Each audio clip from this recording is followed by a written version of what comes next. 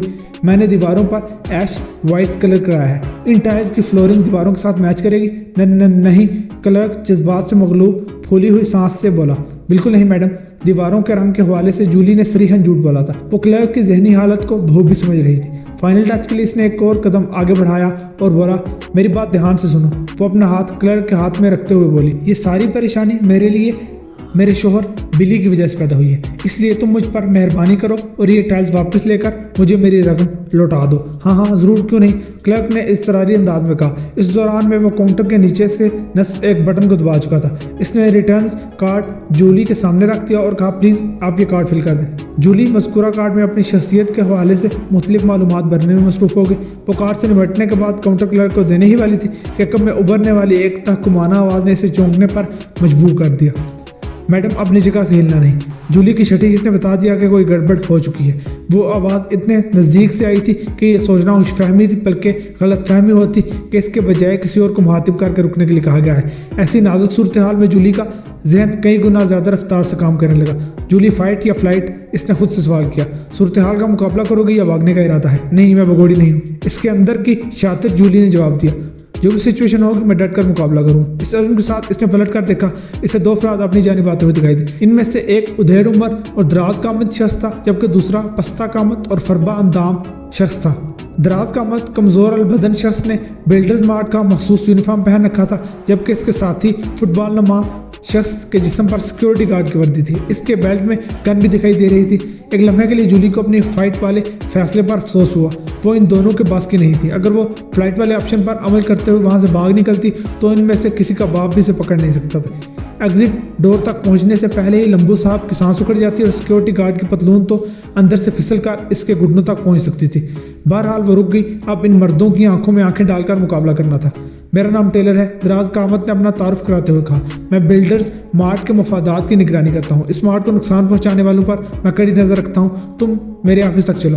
اس کا لہجہ اگرچہ دوستانہ تھا مگر اس میں ایک خاص قسم کی تلخی بھی جھلکتی تھی۔ جولی نے محسوس کیا کہ بات کرنے کے دوران وہ اس کے بدن کے کھلے ہوئے حصوں کو ہی گور رہا ہے۔ اس کے ساتھ ہی گارڈ نے اپنا تعارف کرانے کی ضرورت محسوس نہیں کی۔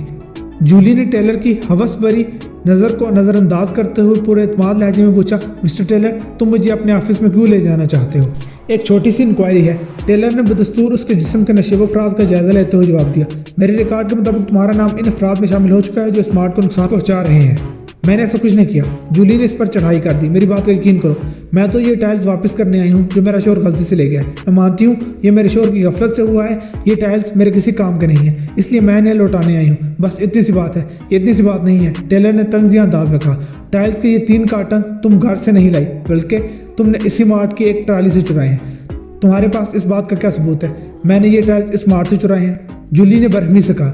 میں تمہیں وہ ثبوت دکھانے کے لیے ہی تو اپنے آفس لے کر جا رہا ہوں، وہ ایک لفظ پر زور دیتے ہوئے بولا۔ ان ٹائلز کی خریداری کی رسید ہے میرے پاس، جولی نے کہا۔